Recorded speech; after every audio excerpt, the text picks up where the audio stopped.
ನನಗೆ ಮಾನ್ಯ ಮುಖ್ಯಮಂತ್ರಿಗಳು ರಾಜ್ಯದ ಜನರಿಗೆ ಸ್ಪಷ್ಟ ಮಾಡಬೇಕಾಗಿರೋದು ಏನು ಅಂತ ಕೇಳಿದ್ರೆ,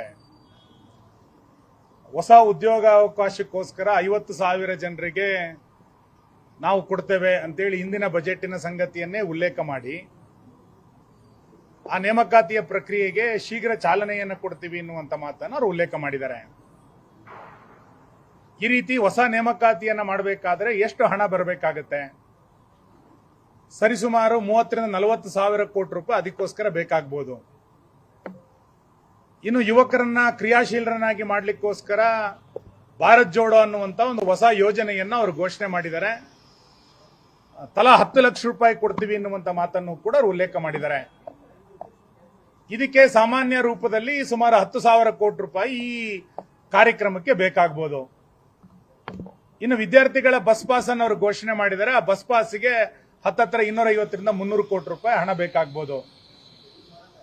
ಬೆಂಗಳೂರು ನಗರದ ಜನ ರಸ್ತೆ ಸರಿ ಇಲ್ಲ ಅಂತೇಳಿ ಏನು ಶೋಷಣೆಗೊಳಗಾಗಿದ್ರು ಅದನ್ನ ಸರಿ ಮಾಡ್ತೀನಿ ಎನ್ನುವ ಕಾರಣಕ್ಕೋಸ್ಕರ 2,000 ಕೋಟಿ ರೂಪಾಯಿಯನ್ನ ಘೋಷಣೆ ಮಾಡಿದ್ದಾರೆ. ಒಟ್ಟಾರೆ ನಿನ್ನೆಯ ಅವರ ಮೊದಲ ಕ್ಯಾಬಿನೆಟ್ಟಿನ 6 ಯೋಜನೆಗಳೇ ಹತ್ತತ್ರ 40,000 ಕೋಟಿ ರೂಪಾಯಿ ಬೇಕಾಗಬಹುದು ಅಂತೇಳಿ ಮೇಲ್ನೋಟಕ್ಕೆ ಅಂದಾಜಾಗ್ತಾ ಇದೆ. ಮತ್ತು ಪತ್ರಕರ್ತರ ಪ್ರಶ್ನೆಗೆ ಅವರು ಹೇಳಿದ್ದೇನು ಅಂತ ಕೇಳಿದ್ರೆ, ಇದು ಶಿವಕುಮಾರ್ ಅವರ ಆಡಳಿತ ಅನ್ನೋದನ್ನು ಅವರು ಹೇಳಿದ್ದಾರೆ. ನಾನು ಹಾಗಾಗಿ ರಾಜ್ಯದ ಜನರಿಗೆ ಮುಖ್ಯಮಂತ್ರಿಗಳು ಸ್ಪಷ್ಟಪಡಿಸಬೇಕು. ಇಷ್ಟೆಲ್ಲ ಹಣವನ್ನ ಕ್ರೋಢೀಕರಿಸಬೇಕು ಅಂತಾದಾಗ ನೀವು ಹಳೆ ಸಿದ್ದರಾಮಯ್ಯನವರು ಮಂಡಿಸಿದಂತ ಬಜೆಟ್ ಅನ್ನ ಬಿಟ್ಟು ಹೊಸ ಬಜೆಟ್ ಅನ್ನ ಮಂಡಿಸ್ತೀರಾ? ಈ 40,000 ಕೋಟಿ ರೂಪಾಯಿಯನ್ನ ಈ 6 ಯೋಜನೆಗಳಿಗೆ ಹೇಗೆ ಕ್ರೋಢೀಕರಿಸ್ತೀರಿ ಅನ್ನೋದನ್ನ ಹೊಸ ಬಜೆಟ್ ನಲ್ಲಿ ತಿಳಿಸುವಂತ ಪ್ರಯತ್ನವನ್ನು ನೀವು ಏನಾರು ಮಾಡ್ತಿದ್ದೀರಾ? ಶಿವಕುಮಾರ್ ಅವರ ಆಡಳಿತ ಅಂತಂದಾಗ ಸಿದ್ದರಾಮಯ್ಯನವರ ಆಡಳಿತವನ್ನ ಸಂಪೂರ್ಣವಾಗಿ ತಿರಸ್ಕಾರ ಮಾಡಿದ್ದೀರಾ. ಮತ್ತು ಎಲ್ಲಕ್ಕಿಂತ ಹೆಚ್ಚಾಗಿ ಮೊನ್ನೆ 26ರ ಬಜೆಟ್ ನಲ್ಲಿ ವಿತ್ತೀಯ ಕೊರತೆಯ ಬಜೆಟ್ ಅನ್ನೇ ಸಿದ್ದರಾಮಯ್ಯ ಮಂಡಿಸಿದ್ರು. ಅದನ್ನ ಮೀರಿ ಇಷ್ಟೆಲ್ಲ ಯೋಜನೆಗಳನ್ನು ನೀವು ಕೊಡ್ತಾ ಇದ್ದೀರಿ ಅಂತಂದ್ರೆ ಸ್ವಾಗತಿಸ್ತೇನೆ ನಾನು. ಹಾಗಾದ್ರೆ ಹೊಸ ಬಜೆಟ್ ಅನ್ನ ಯಾವತ್ ಮಂಡನೆ ಮಾಡ್ತೀರಿ?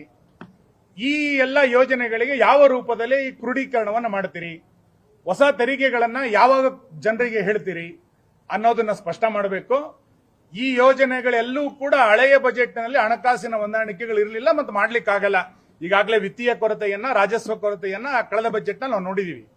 ಹಾಗಾಗಿ ಹೊಸತ್ತು ಸುಮಾರು 40,000-40,000 ಕೋಟಿ ರೂಪಾಯಿ ಏನ್ ಬೇಕಾಗಿದೆ ಇದನ್ನ ಸೇರಿಸಿಕೊಂಡು ಹಳೆಯ ಯೋಜನೆಗಳನ್ನ ಮುಂದುವರಿಸ್ತೀರಿ ಅಂತಾದ್ರೆ ಹೊಸ ಬಜೆಟ್ ಅನ್ನ ಮಾನ್ಯ ಡಿ.ಕೆ. ಶಿವಕುಮಾರ್ ಅವರು ಮಾಡ್ತಾರ ಅನ್ನುವಂಥದ್ದನ್ನ ರಾಜ್ಯದ ಜನರಿಗೆ ಸ್ಪಷ್ಟ ಮಾಡಿದ್ರೆ ಬಹುಶಃ ಚರ್ಚೆ ಮಾಡಲಿಕ್ಕೆ, ಇದರ ಸಾಧಕ ಬಾಧಕಗಳನ್ನು ಯೋಚನೆ ಮಾಡಲಿಕ್ಕೆ ಸುಲಭ ಆಗುತ್ತೆ. ಬಜೆಟ್ ಅಧಿವೇಶನವನ್ನ ಯಾವತ್ ಕರಿತೀರಿ ಅನ್ನೋದನ್ನ ಮುಖ್ಯಮಂತ್ರಿಗಳು ಸ್ಪಷ್ಟ ಮಾಡಬೇಕು.